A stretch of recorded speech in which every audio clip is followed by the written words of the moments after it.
Mon texte s'intitule « Lettre au père ». Si l'enfant peut se construire et grandir, c'est à partir des parents, père et mère idéalement, mais si cette configuration n'a pas lieu, s'il n'y a que le père, que la mère, que les grands-parents, que les oncles, que les tantes, que les éducateurs, s'il n'y a qu'un adulte, indépendamment de son sexe anatomique et de son lien de filiation, c'est son rapport à la castration qui participe à éduquer et protéger l'enfant, et qui rend cela possible dans des conditions salutaires pour l'enfant.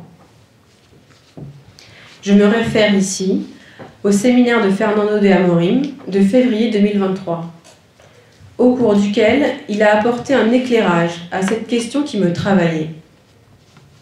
Pourquoi la nécessité de la présence du père, lorsque la présence de l'autre barré constitue le cœur de ce métier impossible, comme écrivait Sigmund Freud? La réponse à cela est donc que lorsqu'il y a le père, c'est beaucoup mieux, c'est préférable.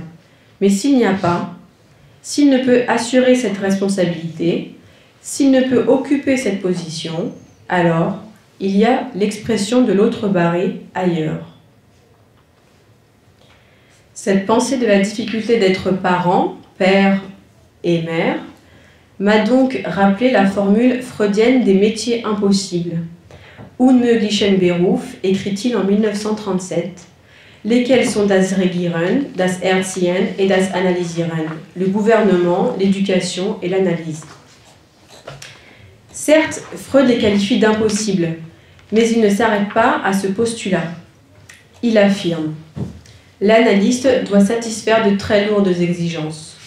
Il apparaît donc presque que l'analyse soit le troisième métier impossible, dans lequel on peut être de prime abord sûr de sa réussite insuffisante.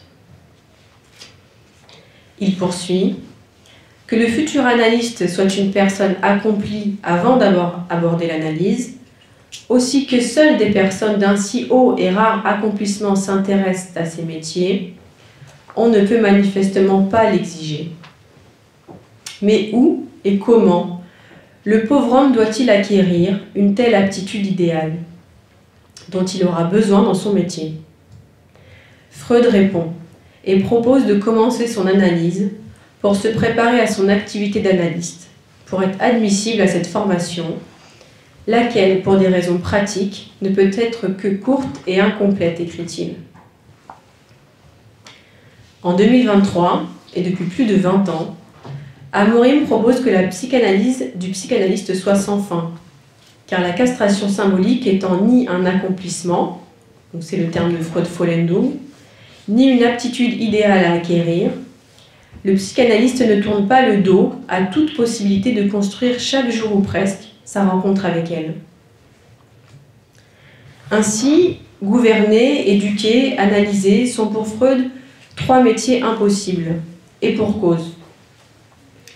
Toujours en me référant au dernier séminaire d'Amorim, en articulant la terminologie position plutôt que métier, cela aère un peu ce nœud impossible. Élever des enfants, lorsque cela est perçu et vécu comme un métier, cela donne ce résultat impossible. Lorsqu'il y a cette souplesse et que l'être peut, au cours de ses journées, occuper les positions que ses responsabilités l'invitent à occuper, citoyen, travailleur, père, époux, psychanalysant, ami, amant, l'impossible s'évanouit et le possible se fait jour. D'où la nécessité, me semble-t-il, de continuer à bien dire. Cela conditionne la lecture du monde, son interprétation de lourdeur ou non. Freud disait à ce propos que l'on fait d'abord des concessions sur les mots, puis peu à peu aussi sur la chose. Ce bien dire, dans la cure, se matérialise par la technique de la nomination. Céder sur cette technique, c'est céder sur le DIP qui se cache derrière ces milliers d'avatars, alors même que c'est exactement là où se trouve le nord maritime du bateau de la cure, selon la métaphore d'Amorim. Ces trois métiers qualifiés d'impossibles, le seraient-ils car ils convoquent tous l'incarnation du grand autre barré, et a fortiori, une intimité avec la castration symbolique. Je pose cette question à laquelle je ne peux pas répondre pour le moment. La qualification d'impossible, ce serait l'excédent de pouvoir, nourri par l'imaginaire et l'absence de castration symbolique. L'excédent de pouvoir attribué au métier. Le possible, c'est le pouvoir castré, l'autorité que la position implique, autorité permise par sa propre psychanalyse.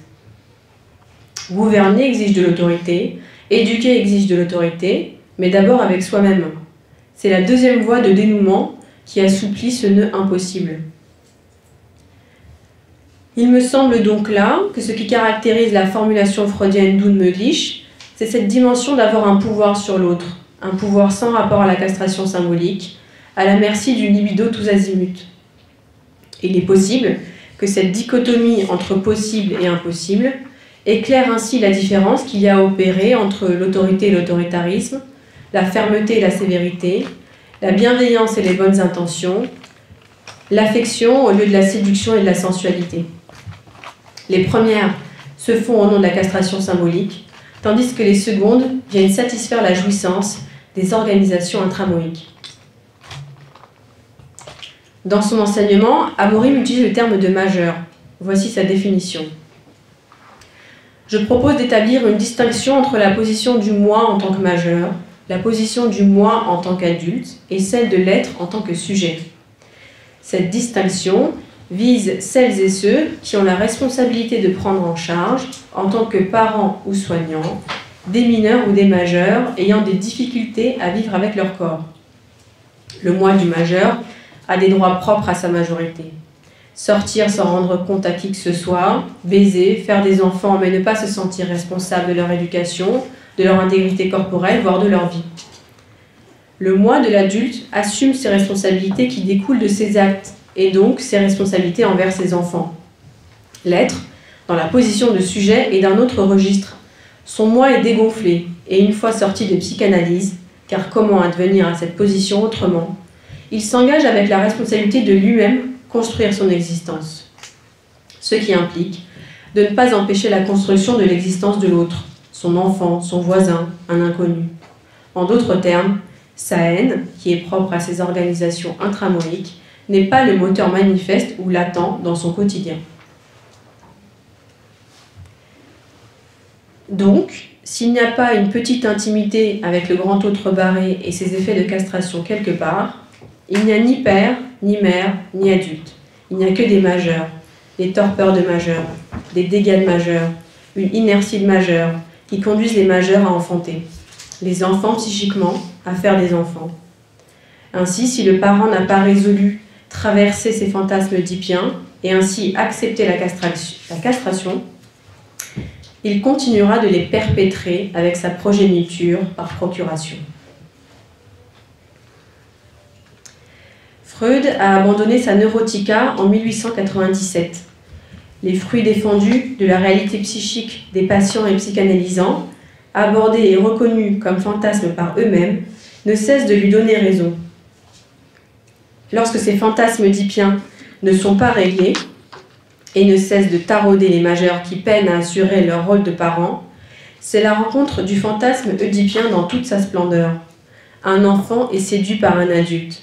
Mais en réalité, il n'y a toujours que deux enfants. Il y a une réelle miscibilité des fantasmes des uns et des autres. Le père alimente son Oedipe, celui de la fille, et la mère nourrit aussi le sien quand elle ne dit rien. Merci.